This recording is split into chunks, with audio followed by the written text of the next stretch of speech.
Today I'm going to talk about part two of our series. It's called Code Build. In the previous series, we talked about code commit. So let's see what Code Build is all about. So code build is when you are pulling your code from code commit, and then your code gets compiled, tested, and finally built. And then this code has to be pushed into some environment. And in this case, we're using an AWS managed environment to push our image. And then finally, we need to store that artifact into some repository. In this case, we're using the AWS S3 bucket. So now let's start with creating our S3 bucket so that we have a location where we can finally push our artifact. So I go into S3. I'm going to create a new bucket. I have a bucket for an earlier project. You can ignore that.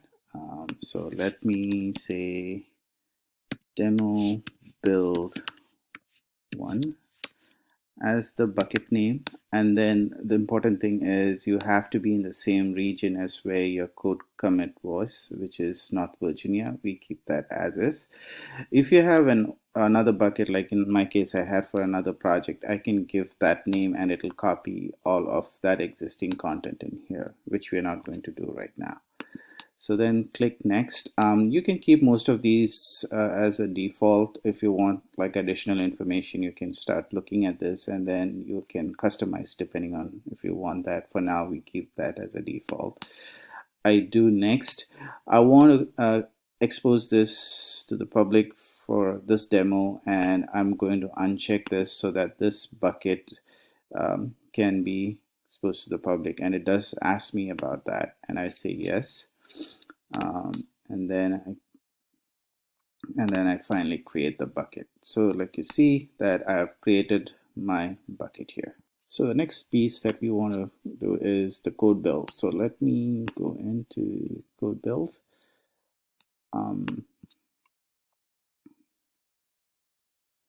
So now I want to create a new code build project. So let's do that. I can explain to you as we go through it. I'm just going to give a name for this. Code build project 1, demo for code build. Then we have the enable build batch. This is basically to say that once your code is built, you can post that URL into like a Slack or onto your own repository. We'll leave that as is for now.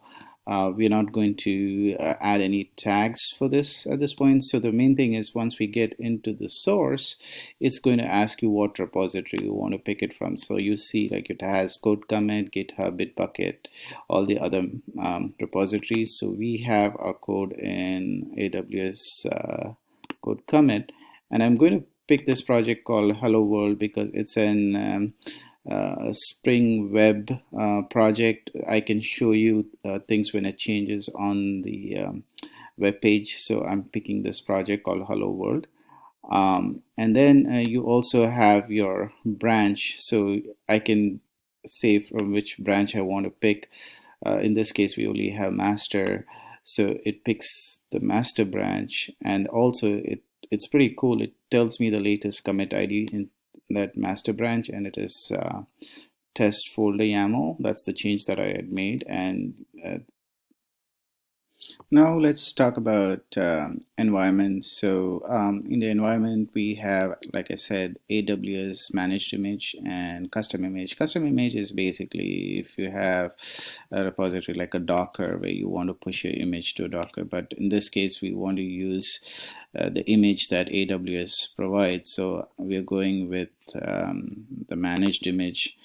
And then I'm going to pick up Ubuntu as the operating system, and then we keep this as standard. The images, I'm going to pick 2.0. Leave your latest images as is, and And then when we come into the service role, we have a new service role that we want to create, and we're not using an existing service role. So I'm just going to call it service role new. You can call it any name you want, but I'm just going to keep this for uniqueness. I'm just going to keep that as is. And then we have these additional configuration. I want to basically say that the timeout should happen after 10 minutes rather than an hour. Even with the queued timeout, I don't want it for 8 hours. This build is pretty small. I'm going to keep it at 10 minutes. I'm not installing any other certificates. In terms of the memory, we can leave it as 3 GB. This build is not so big that you need additional memory, but if you feel that you're running out of space, you can always go back and increase your space. That's that. We can leave some of these things as default for now, and you don't have to like really, these are all optionals. You can kind of go and read about them and see if that needs to be added to your build. So the most important piece is the build spec YAML file. In our case, we are going to use it from our code and not from AWS CODEBUILD. So we'll just leave this as is for now. I'll come back to this later and I'll show you how this can be built out for the YAML file. So after that, we are looking at the artifacts, and we want to check Amazon S3, and then we have our bucket name as demo build 1, and it is a good idea to give the folder name here. And so if I go into my the folder name, in I had created a folder for this, it's called demo1 folder. So I'm just going to put that in here, demo1 folder, so that it kind of can go and retrieve it from the folder structure. And then we'll talk about the artifacts packaging. We want to push it as a zip file because later when we're going to deploy it into other environments, we want to keep them in a zip format. So I'm going to use zip.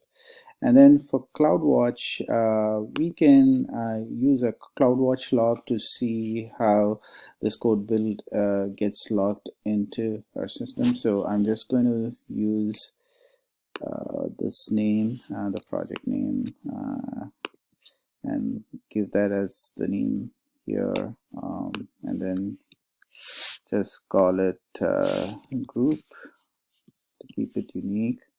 And for this, I'm just going to call it stream. Yeah, that's pretty much it. So we have kind of gone in, created the name of the project, then we said this is where it has to be picked from, the code commit, and then we have managed the environment. We are using the AWS managed environment. We picked our operating system. Then it also has a role that it is assigned to. And then once that's done, we also looked at the memory and said, okay, let's keep it at the lowest. We don't need a lot of memory.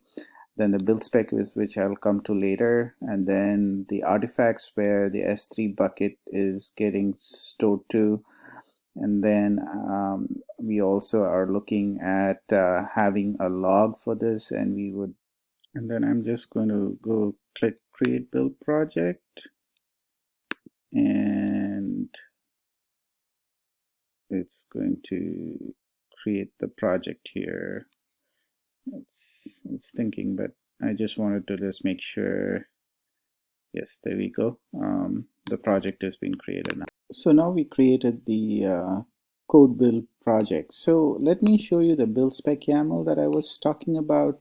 So I have this already in code commit where I have pushed this piece of information into code commit. So if I show you the hello world project that I have here, so you see that I have a build spec YAML file. This is a standard build spec YAML file.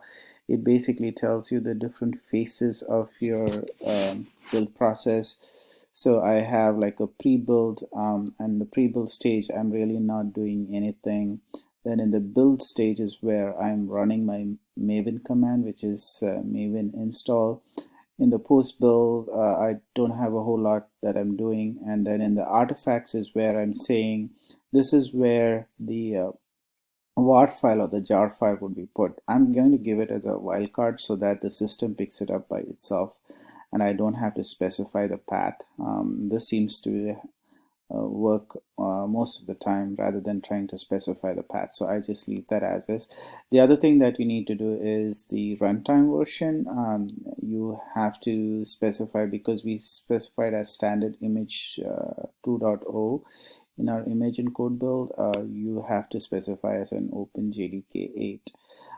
So these are the only parameters that you need for build spec. And if you want to see, this is where it's in my local, and I push this into code commit. So just to give you a reference of where this is coming from. So just wanted to mention that, and then see what happens. It may or may not work. Let's try to build it, and we say start build. So you can see the logs coming in here. It'll also be there in CloudWatch, which we can take a look later. So it basically said it's submitted. The first phase is done. It's going to run all the other phases, and then. So I'm looking at the phase progresses along. It will show you the different phases here. This is provisioning. Is basically it's provisioned the environment for me to kind of download things, and then it's downloading it from code commit, and then it's installing the build, and then it goes further down in the post build request. It does the upload of the artifact, and then it's completed. So I want to show you a few more things here in the code build. Let's look at that build that we ran, and let's step through each one of those tabs to get an understanding of what we have here. So we saw the view artifacts. That takes you to the S3 bucket. View logs will take you to the CloudWatch log, and it'll redirect you here and show you the build that ran. It has a test that it ran. It did the build, and then it finally completed the build process. So this kind of gives you an idea of what this build did actually. I also just wanted to show you that it ran a unit test in this process. So this is what the actual code build process did right now. And from here, let's go back into the code build again, and I showed you the artifacts. Let's see what else can I show you. We are not done any retry.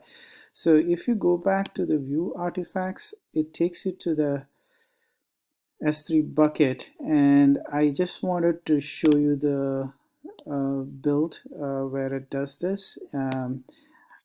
And it basically has the versioning of the older build to the newest one, and that's pretty cool. Like, we can keep versioning them, and build is to first go ahead and build the code build project. We saw the configurations, a little bit more of a configuration that had to be done. Like, a lot of these things had to be configured: the project configuration, source, environment, build spec, artifact, and logs. But it's not too difficult. There's a lot of information on this on AWS documentation, so you can take a look at that. But overall, it's still a pretty straightforward process. You just need a handful of configuration to get this running. It depends on your individual projects or your projects in the company for what you need to do, but at least this is a start. So I want to end this video here, and hopefully this was helpful, and I will do the next series, which is the code deploy. That'll come up shortly. Have a great day. Thank you.